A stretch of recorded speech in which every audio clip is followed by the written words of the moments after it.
Well, hey there, everybody. Welcome to Gather and Go, the podcast that helps you plan, promote, and lead better trips. I'm Brian Jewell. I am your host, and I am really happy that you decided to spend some time with us today. And as always, our promise to you is we're going to do everything we can to make that investment of your time worth your while. Now, today we have a featured interview with Jay Smith of Sports Travel and Tours. We are going to talk about sports and the role that they can play in group travel, but this is not just a conversation about sports. We're going to talk about how Jay found his place in travel and built a niche in a place where there really wasn't one before, and how you can too. So you are not going to want to miss that conversation. But first, let's get into some travel news you may have missed. Now, this has been a record-breaking wave season in the cruise industry. Travel Weekly recently reported that the cruise industry is setting new records during wave season, the period of aggressive sales and promotion that typically takes place from January to March. Royal Caribbean, for instance, said that it has had 7 of its all-time top sales weeks since November of 2022, with high volumes of passenger bookings at higher than normal prices. Now, another company, Viking, said 18 of its all-time top 20 booking days happened in January of this year, and that includes the best sales day in its entire history. Cruise Planners, a large cruise booking agency, said its January bookings were 81% higher than the same period in 2019. Now, prices are increasing at many cruise lines for itineraries both in North America and further abroad. And while some of that price increase is due to inflation, the high demand for cruise experience is also giving lines an opportunity to recoup some of the billions of dollars they lost during the pandemic. Well, now it's time for the road tips segment of our show. This is the part of every episode where we dig into our bag of travel knowledge and share some tips that we have picked up over the years that we think are going to help you make your next trip smoother and better for you and maybe for your customers. You know, I remember a few years ago, I was on one of these trips where I was in a different hotel every night for 4 or 5 nights or something like that. And around about the 3rd or the 4th night of the trip, I got home at the end of the day, got back to the hotel after dinner, and went up to my room, stuck my key in the slot, and nothing happened. So I tried it again. I wiggled it, gave it 3 or 4 attempts, and nothing happened. I could not get into the hotel room. So I did what many of you have probably done in a time when your hotel key didn't work. I trudged my way back to the elevator, back down to the lobby, back to the front desk, with a little bit of an attitude, ready to give the hotel clerk a piece of my mind about why my key had stopped working. Well, I went to the desk and told them what was going on, and the clerk said, "Sure thing, Mr. Jewell, what's your room number?" And I told him, and he looked at me and he said, "Oh, I'm so sorry, Mr. Jewell, that is not your room."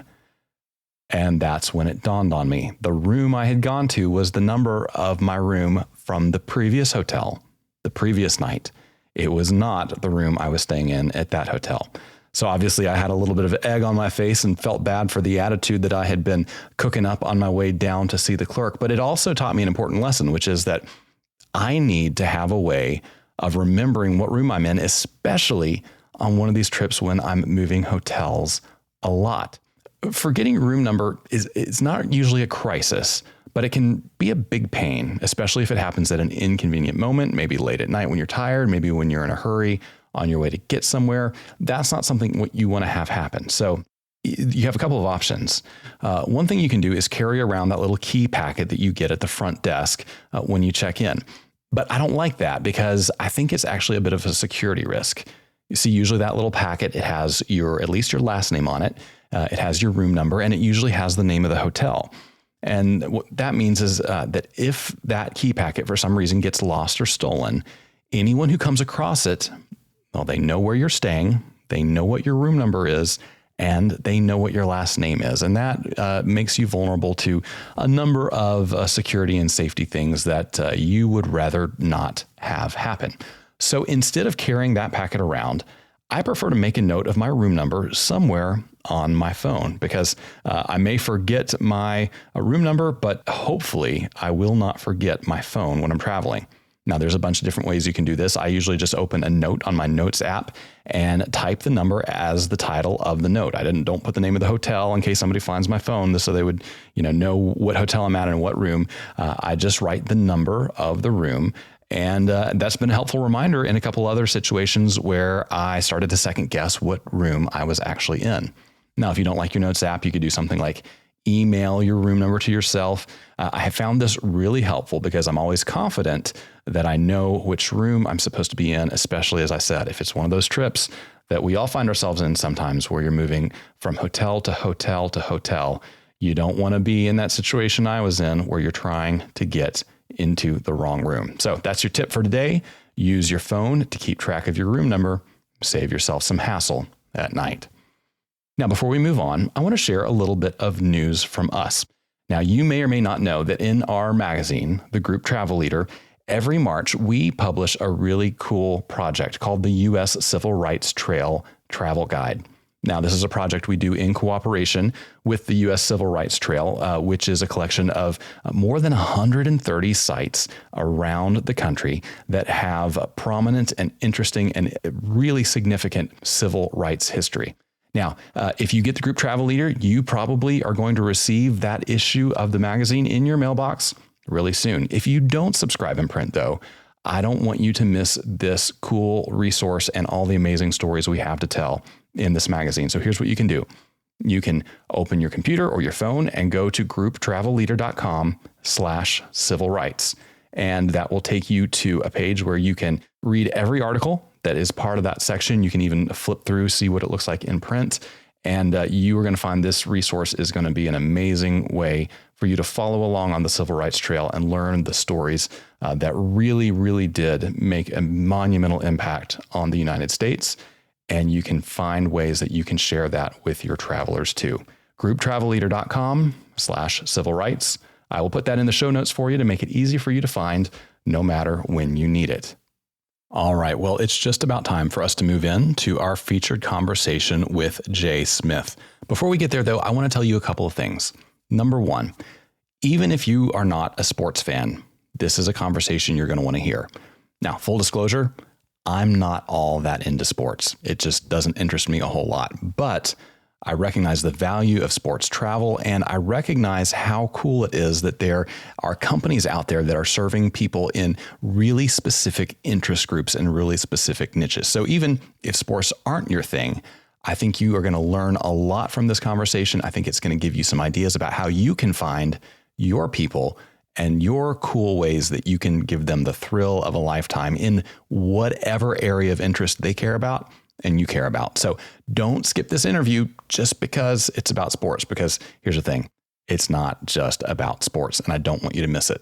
The second thing I want to tell you is that you really want to hang around to the end of this interview, because after we're done talking with Jay, I'm going to come back and share some thoughts with you about the third anniversary of the COVID shutdown. Now, I don't know if you have noticed, but this episode drops on March 15th, which is 3 years to the day since the U.S. economy started shutting down because of the pandemic. And of course, now looking back on it with a little bit of perspective, well, I have some thoughts. And those are going to be the topic of today's Hot Minute. And we're going to get into that right after we wrap things up with Jay. So don't go anywhere. We will be right back with Jay Smith. All right, everybody. My guest today is a veteran of the travel industry who has been leading people on trips since 1974. He's the founder of Sports Travel and Tours, a full-service sports travel company taking travelers to major sporting events, regular season games, playoffs, and Hall of Fame enshrinement ceremonies. Jay Smith, welcome to the podcast. Thanks for having me, Brian. I appreciate it. Yeah, we are so happy to have you here. 1974, that is a long time in travel. I'd love to hear a little bit of the story about how you got started and how you got to sports, because you didn't start with sports, right? No, I didn't at all. And actually, 1974 makes me feel or hear, for the listeners, really old. It actually was 1974, and it was really by default. My initial entree into this business was at a time that It was even before that, and it was at a time that I didn't even know I was going into this industry. And I was in high school. This was a high school story. I was in 11th grade. There were a lot of people who got tickets to a Jethro Tull concert, and there were many people who couldn't drive yet, and the ones that could drive didn't want to drive for a variety of reasons. So I ended up, I don't know what possessed me, but I rented a school bus, and I went around the cafeteria with a hat, and I asked everybody for $5 for transportation to and from the concert. And I asked everybody as well, I don't know how I knew this, but I asked everybody for an extra $1 for the bus driver. And we filled the bus. Wow. And we went to this concert, and on the way back, everybody was, of course, starving. And I ended up giving the tip to the driver before we got on the bus on the way out of the concert and said, we really are going to want to get stopped for something to eat. What do you think if we pull over to McDonald's or something? So he did indeed, took us to a McDonald's. We all chowed down. Everybody went home. The trip was a success, and that was it. That was my travel story. And then roll the clock, a few years later, I was majoring in criminal justice, and I actually went home I went home for a holiday in March. I met up with a friend of mine. My birthday's in March. He wanted me to go out for a beer. And I was sitting at the bar, and next to me was a guy who was also in college, and he started telling me about these camping trips that he takes cross country. And I said, oh my God, that sounds freaking awesome. I would love to do something like that. Do you think they have any space left? And he said, I don't think so, because it's already March. They're planned out for the summer, but give me your number where you're going to be tomorrow, and I'll surely reach out and see if they have any spaces left. And lo and behold, the next day he called and he said, believe it or not, they have 2 spaces left. So I called up, got the interview, went in, they hired me, and I went on an 8-week all-bus cross-country camping trip with 50 students. Wow. That was my beginning in 1974. So I wasn't really operating any companies at that point. This company and this concept really, for me, did not happen until it was born actually in 1990. That was the first sports travel company that I formed, and that actually was, Brian, a call from a friend of a friend. So he asked me, he said, do you think you can combine going to games and events along with going on vacation, combining the travel and the events at the same time? So roll the clock forward. I developed 3 programs. We put them together. I actually booked them all. It was an East Coast program, a Midwest program, and a West Coast program. It was wrapped around actually going to different ballparks. And sports travel at that time was born. That's how it happened. It was a quick conversation, development of 3 programs. We ran with it. In the first year, we ended up with 3 trips. We had 99 people. And the rest pretty much is history. So I've got lots of questions about that. I think my first question is, as a sports fan in 2022, I think a lot of people think, well, if I really want to go to the Super Bowl, I can find tickets online. I might pay through the nose for them, but I can find them. I know how to book a hotel room. I know, I've traveled before. So what is it that draws a sports traveler to a packaged product instead of just clicking around online and putting it together themselves? That's a great question. There's a few good reasons for that. One is you want to make sure if you're spending that kind of money that it's going to be fulfilled. And everybody, there is a ticket agency out there that everybody knows. There was a Super Bowl in Arizona a number of years ago, and they had 1,200 people that they did not fulfill tickets for. They just didn't have the inventory. They took the orders and didn't have the inventory. And if you spent good money to go there and then you couldn't get a ticket to the game, they did indeed refund everybody, but you already spent the money to go there and then you didn't have a ticket. So there's a few things that I would answer and comment to that is, one is having somebody in back of you who can get it done if there's any problems. Ticket wise, I have in my whole lifetime, we've been doing this now. This company is incorporated in 1996. And we have not ever not fulfilled on a ticket to any program that we've ever delivered.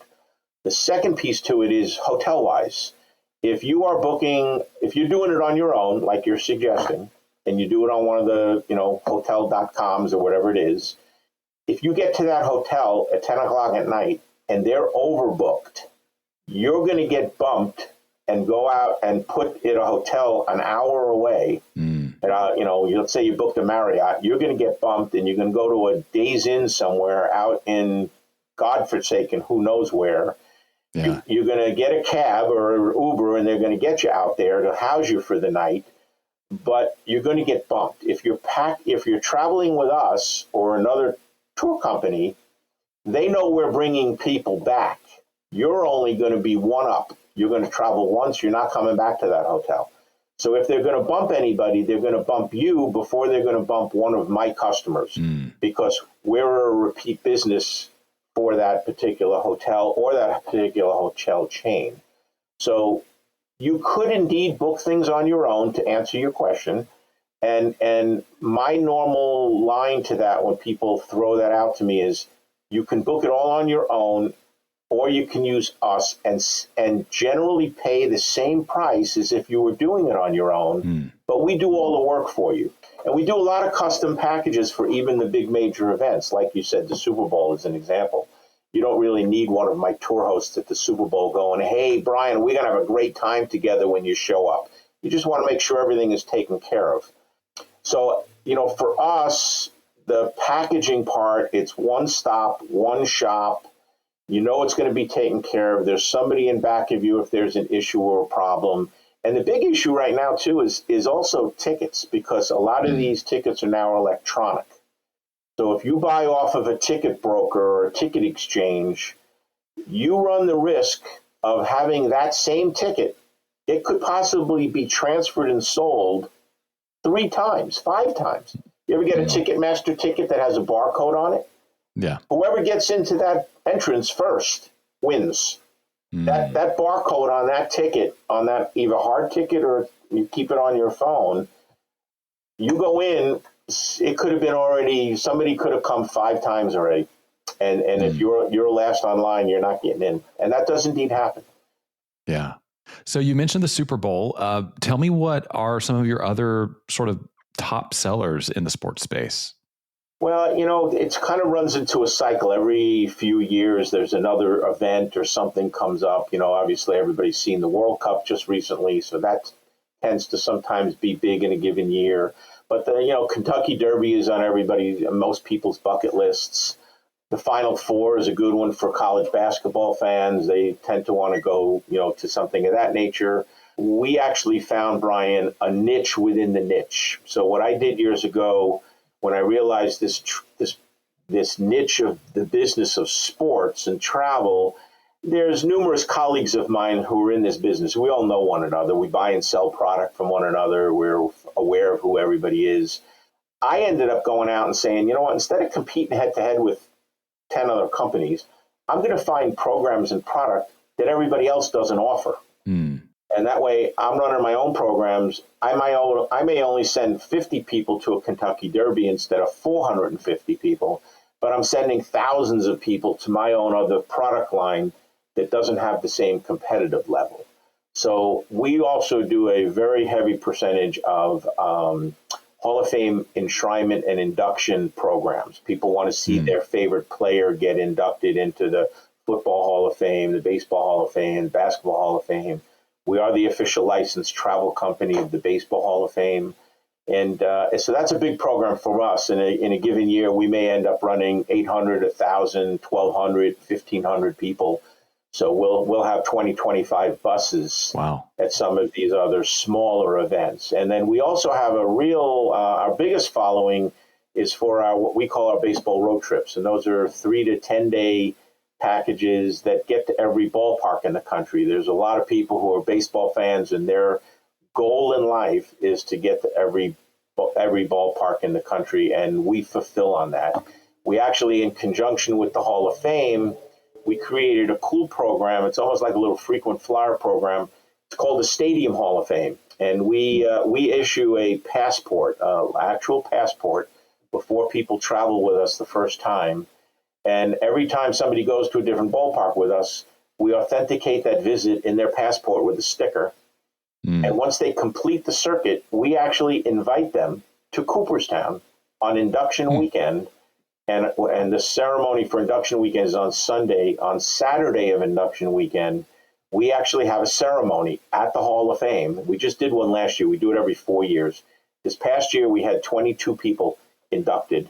And we have an induction ceremony. We give them a plaque. They get a moment in the sun to make a little speech. It's really kind of cool. And then we also have a book that's at the Hall of Fame that we create a profile of that traveler.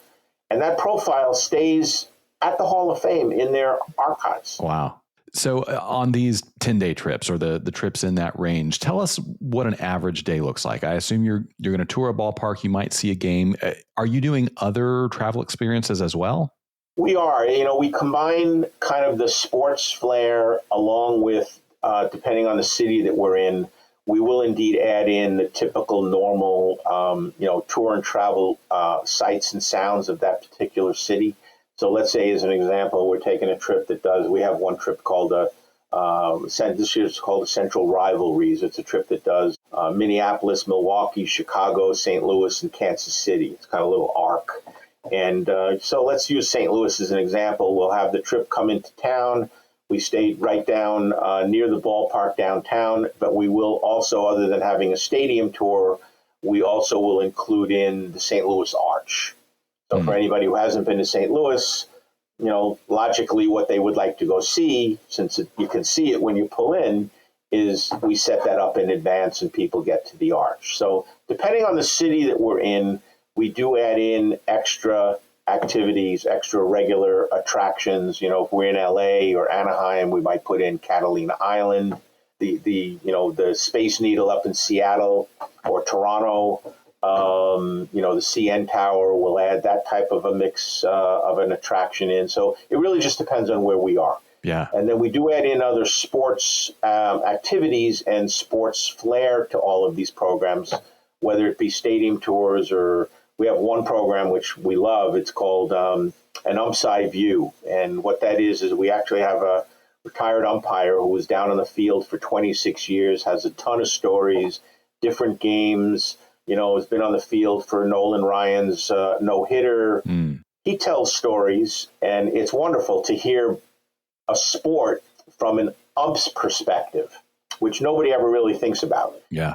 So it would seem to me that the kind of people who are signing up for sports tours have a lot of things in common. Obviously, if they're going to go on a long trip to see ballparks or something like that, what can you tell me about sort of your typical customer profile? Are there certain demographic boxes that they fit in, or is it more diverse than I might think? It's extremely diverse. Obviously, there's one area that's not as diverse. There's obviously an economic level, that you've got to hit in order to be able to afford to travel on these programs. But we do get people, interesting enough.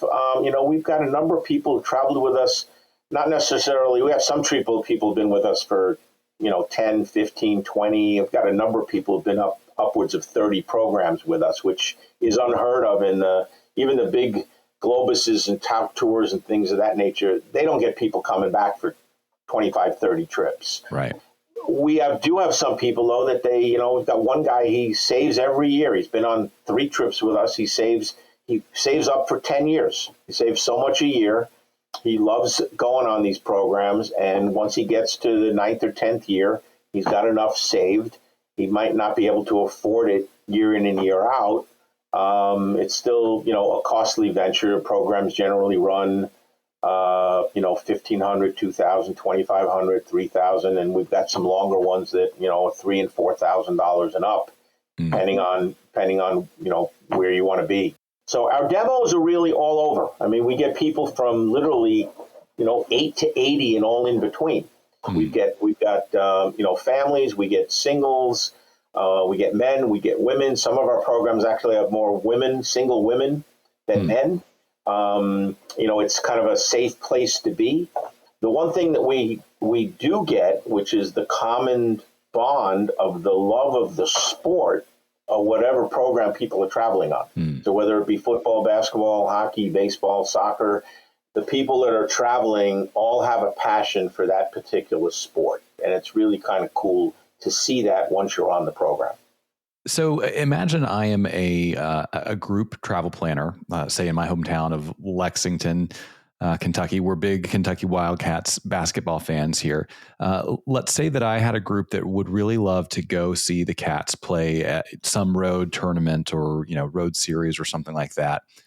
What do I need to do to make that happen? Because maybe I have experience, booking a bus and going on a 3-day trip, but something, of that level is just so far beyond my experience. What is my first step in putting something like that together? Obviously calling us. Sure. That would be the first spot. Where we can pretty much fulfill on anything. The bottom line is gathering the people, number one. So that's always the hardest part, is how many people are going to possibly go on a program. Do you already have a following as a group leader? Is there already a certain niche within your groups that So let's say you're a recreation director at a development area, 55 and up development area type thing. Do you already have people, let's say, that play tennis as an example? Would there be enough people there who might want to go to the U.S. Open or go to Paribus in Palm Springs? So if you already got an audience, that's a good place to start. Another good place to start is actually to test the waters, and I actually encourage group leaders to do this when they call us, because a lot of times people will call us and say, I think we can get 50 people or 40 people to do this. Well, thinking you can get 50 people or 40 people is different than getting them. So we'll put together a program, sketch it out, won't finalize it, won't even finalize pricing it, but we will ask people, if you're interested, to put down, this is what we're planning, these are the dates, to put down a fully refundable $200 deposit. We're then going to see how many people are interested and then package the program up. And we're going to get back to you with the final pricing. If you want to continue to go, great, the $200 goes towards the package. If you decide not to go, the $200 is fully refundable, nothing lost, nothing gained. What it gives you is the availability to know if you've got 100 people who gave you $200, you're probably going to end up with 50 of them with no problem, no matter how much the program is. Yeah. I can anticipate some travel planners saying, I love the idea of taking my people to, a bucket list travel, sports experience. But I'm also nervous about the fact that there are going to be 15,000 other people there, because I'm used to, having one motor coach and I'm in charge, or the tour director is in charge, and it's very self-contained, and, we can keep everybody where they need to be, and I don't have to worry about so-and-so getting lost. So speak to that person about how you manage a group in the midst of a very large event and how that ends up working out. Well, it depends on really the group. A large event is still a large event, no matter how you slice it. When we run a program with 20 buses, even to a large event with 50,000 people in Cooperstown, New York, our motor coaches drop off right in front of the Hall of Fame. They pick up right in front of the Hall of Fame. When we go to the induction site, the buses are parked right there at the induction site. So people do still have to walk over to the bus. There may be 50 buses in the parking lot, but they still have to find the right bus. So we do try really hard to address those concerns. But people do have to realize it's still a big event and there's still thousands of people there. So there is some congestion. Every event is a little different. Obviously, if there's seats, the bigger events, and this is the one area where people would have to be a little bit concerned, is some of the bigger events, we can't guarantee getting you 50 seats altogether. It may be in 2s and 4s, but not necessarily 50 altogether. There are other events, let's say one of our baseball road trip programs or the Hall of Fame enshrinements, where we can indeed, even though they're large events with a lot of people, we can put people together in a group seating environment. So if people are worried about those concerns, Brian, that you're bringing up, they would need to choose the appropriate program to be able to get people to be a little bit more together in, going into certain entrances, parking in certain spots. Every event has its own little nuance to it. So people would have to we'd have to help them a little bit to choose the right option. Yeah. So I want to ask a question that we've kind of touched on a little bit, but haven't really gotten in deep on. The cost of many things, of course, is just going up with inflation. But it seems to me that in particular, the cost of high profile sporting events and high demand travel destinations, those costs for 10 years or more have just been through the roof, going up faster than so many other things, to the point where, things that were accessible to the middle class a generation ago are all of a sudden much harder, for your average, like you said, factory worker to maybe afford. So where do you see that going, certainly today and over the next few years? And is that going to change the calculus for people who are interested in taking a travel package to one of these bucket list sporting events? I think it's going to continue in the same path. And the reason I say that is I'll use Broadway as an example. Any group leader or any travel company that has taken people to New York, they go to a Broadway show. Well, Broadway shows now are, 150, 200, 250, 300, 350. Are people going to continue to go to a Broadway show? If they do, because I'm in New York, I'm not coming back again for 10 years, and I haven't been to a Broadway show before, they're going to spend the money. And as long as these seats are filled, and as long as people are paying the price, the venues are going to keep charging them. If we cut back, it's an amazing thing that when COVID hit and nobody was going anywhere and everybody was staying at home and nobody was driving to work, there is a little wonder why gas all of a sudden was under $2 a gallon. Yeah. So it's a supply. A lot of this is a supply and demand. I think the problem with a lot of these bigger events, which is why for us as a business, I'm really very pleased that we found within the bigger major events like the Super Bowls, the Final Fours, these other smaller niche programs that are not as costly. So you can indeed get a little bit better experience, a little bit more bang for your buck. But you're not doing the major events. You still can experience and have a wonderful quality program. That actually has been a benefit to us because the Super Bowls, it's off the charts. You're 100% right. The hotels, when these cities get the bid for these big major events, the hotel rates are they fly off the charts. The normal, Marriott that might be, $189 or $219 is now $889 or $12. You go to Louisville, Kentucky, you can stay at you can get literally a Hampton Inn for 4 nights, and they're going to get $995 a night plus tax, $1,200 a night plus tax. Wow! And as long as people pay it, they're going to charge it. So for that person who looks at the Super Bowl, Rose Bowl price and says, "I just can't justify that," what are some of your favorite sporting events that you would direct them to instead, where they're still going to have a great time, but not, having take a second mortgage out on the house to be able to afford the trip? Right. Well, the Rose Parade itself is actually not that bad. That's actually kind of a fun experience for a once in a lifetime. The Rose Parade is really fun. You don't have to go to the Rose Bowl game itself if you don't want to. That does add on an extra cost, but you can be, especially if you're in a cold weather area, getting out to LA in, the end of December, January. We do have a New Year's Eve party. We've got a lot of other activities. We've got a great experience with seeing the floats being built prior to. You can see the floats being taken down afterwards if you'd like to. We got Catalina Island and one of the studio tours as well. So it's a really kind of a nice event to get away during cold weather if you're in cold weather places, and yet it's a really fun, exciting event to go see. Yeah. Another event which a lot of people want to go to, it's definitely a bucket list, is the Masters Golf. Oh yeah.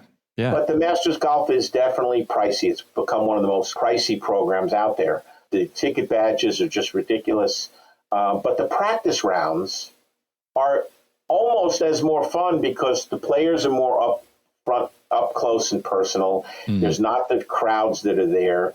The badges are much less costly. It's same thing with U.S. Open as an example, U.S. Open golf. You go to the practice rounds on Monday, Tuesday, and Wednesday instead of going to the main round starting on Thursday through Sunday.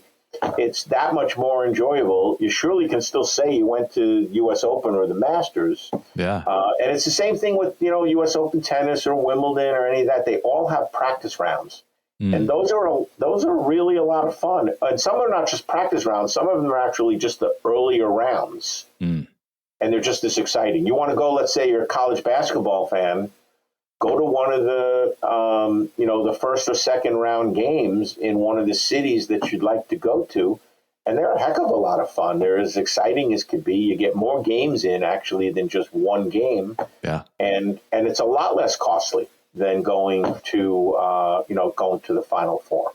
Yeah. So those are definitely some avenues that people can still have some fun at major events, but kind of buy down a little bit with the early rounds or the practice rounds at some of these things. And even groups could do that. And really, those are actually awesome things to do as a group because it is definitely less costly. Hotels are less costly too. So what is the best place for people to connect with you, find you, and learn more about working with you? Well, we, of course, have our 800 number, which is 662-4424. It's 800-662-4424. And our website is www, which we all need. That's sport, just the way the company sounds, sportstravelandtours.com. Yeah. Well, before we let you go, we have some questions that we ask everybody. These are just for fun, so you can shoot from the hip. Sure. All right. First question is, do you choose a window seat or an aisle seat? An aisle seat, 100%. Yeah. Why is that? Because I can't sit any longer than 2 hours at a pop. My lower back screams at me. So, yeah, I'm a total aisle guy. Matter of fact, I'll do a window seat if the flight's like an hour. Yeah. Yeah. Yeah. Makes sense. So what's something you keep in your carry-on that you wouldn't travel without that's not something obvious like your cell phone? My battery charger. My cell phone charger. 100%. That's a necessity. So that is totally in my carry. I have, my carry-on, I guess, would be my backpack as well. I've got an office stash of, if you needed like Post-it notes or needed an extra pen or, a thing of staples or something of that nature, I'd have it in my bag. A highlighter. Yeah. I have I carry all that stuff. So if you had a free airline pass and a week with nothing else to do, where would you be headed next? Wow. I had an airline pass and I had nothing. And anywhere in the world? Anywhere in the world. Holy mackerel. Well, I have on my bucket list right now, my bucket list next place that I'd like to get to is Patagonia. But if I had to just pick a place that's a place in my heart, I would fly to Alaska. Yeah. And it doesn't matter what timing. I for years in my youth ran camping trips for students up through Alaska, Canadian Rockies and Alaska. And I always saw Alaska for like 8 summers in a row in a summertime view. And I had not ever seen it in a wintertime view until NTA had contact there last year. And I went and I did the pre-FAM, and it was absolutely amazing. And it was March and it was cold, but it was absolutely spectacular. And seeing Alaska with snow-capped mountains and frozen lakes and glacier stuff, it was just amazing. It was very cool. So I'd go to Alaska as the answer. Yeah, no, that's great. So our last question is, what's something you have seen or done on the road that you wish you could go back and experience again with somebody you love? Oh, man. Who came up with these questions? I'm guilty. I did it. Boy, one place that I would go back to with somebody I love. I probably would pick to go back to again, and I haven't been in a long time, is I would go back to a place called Homer Spit, which is down at the bottom end of the Kenai Peninsula in Alaska. It's a couple of 100 miles from Anchorage. It's a natural sandbar that juts out into Ketchimak Bay. It overlooks the beginning of the Aleutian Mountains on the other side and it is one of the most scenic, spectacular spots that you'd ever want. As a matter of fact, if you could put me in a tent or a teepee sitting on the end of that spit with a couple of cases of beer, or more than that, if I was staying there for a while, I'd be a happy guy. So that would be it. Homer Spit, Alaska. Yeah. Oh, that sounds wonderful. Well, Jay, thanks so much for joining us. It was a pleasure to have you. No problem. I appreciate it, Brian. You have a good one. Well, I sure hope that you enjoyed that conversation with Jay Smith as much as I did. And I sure hope that you saw some value in his ideas, his mindset, the way that he looks at his niche, which is sports travel. And maybe you can find some ways to apply that way of thinking to your trips. And in service of that, there are a few things Jay said that I want to mention again, just to make sure you don't miss them, because I think they're really valuable. Jay said, when I asked him whether it makes more sense for people to book sports events on their own or to go with a tour operator like him, he said, you can book it on your own, or you can book it with us and generally pay the same price, but we do all the work. Now, of course, Jay was talking about sporting events there, but this is a principle that applies really across the board in group tourism. And it's something that we can't emphasize too much. We literally can't emphasize it too much to ourselves and to our customers and to our prospective customers that we're trying to reach. One of the huge value propositions of group travel is that we deliver better experiences and less work on the road, and we can generally do it for about the same amount of money as what people would pay to travel on their own. And sometimes we can do it even more affordably. We need to remember that. We need to make sure that our customers hear that, and that that's the message they're hearing. And they're not hearing a message about, oh, you're going to be stuck on a bus with 30 people, or you don't get to go where you want, or you don't get to set your own itinerary. All those things are negotiable. All those things can be changed. But the fundamental of group travel is that we deliver a better experience at an equal or lesser price without having to do any work. We can't say that too much. Jay also said about niche specialization.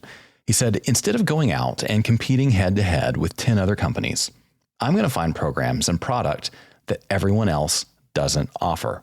Now, again, Jay was talking about taking travelers to sporting events that he does instead of some of the major big time events that are very, very crowded and very, very expensive. But again, I think this is a really cool idea that you can apply to whatever you do, whether it's culinary travel or music or history, whatever it is your travelers like, the outdoors, the resorts.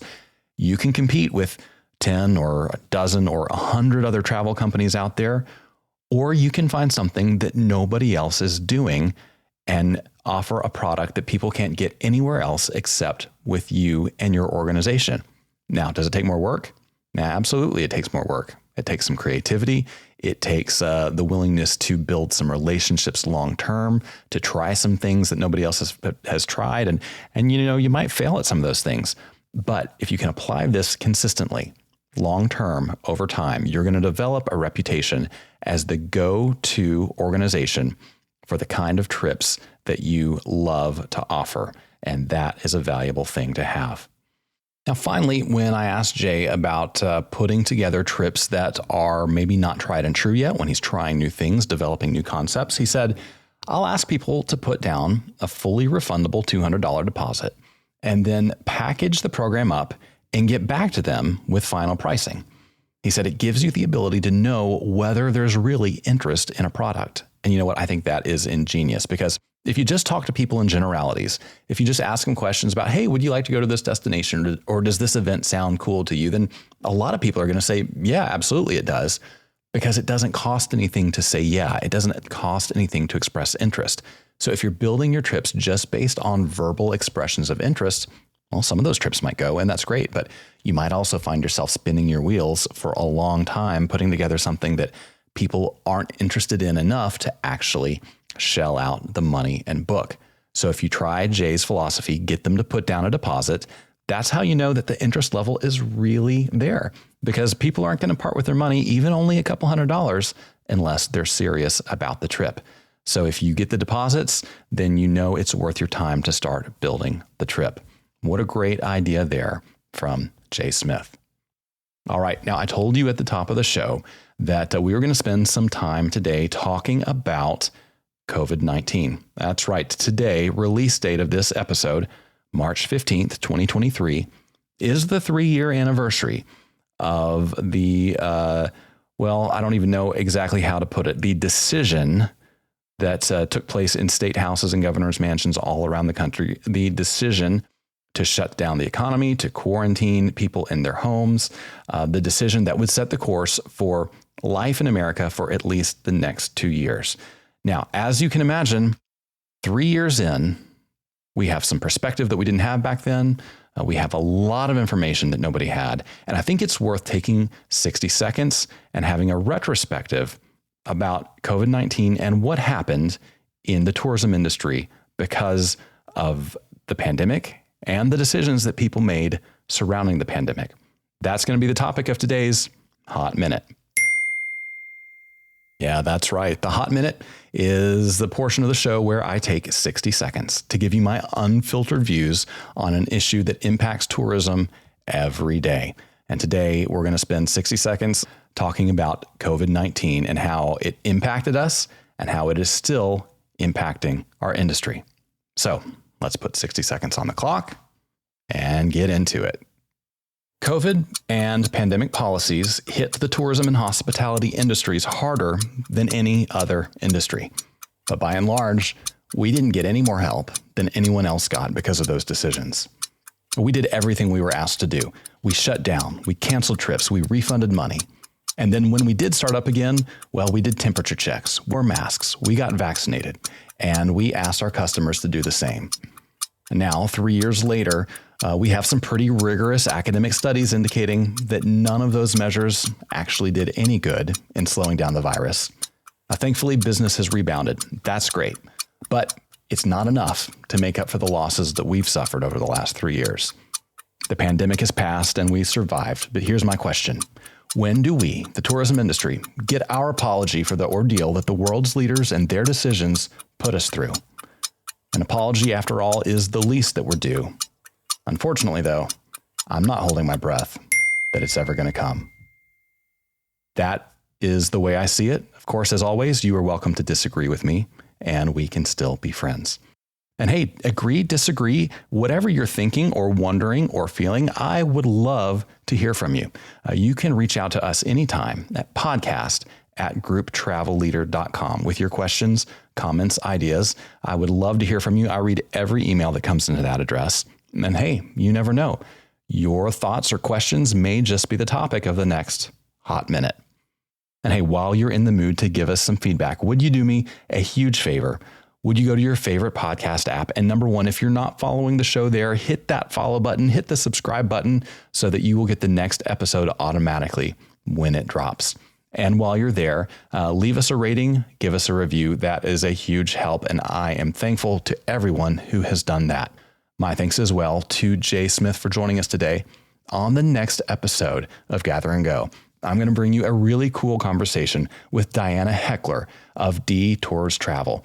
She is a longtime travel advisor who has developed a real specialty in finding some extraordinary travel experiences. She's literally wrote a book about how to deliver great experiences to your customers, so don't miss it. Until then, though, remember this. At the end of the day, we're all on this trip together, so let's make it a good one. See you next time on Gather and Go.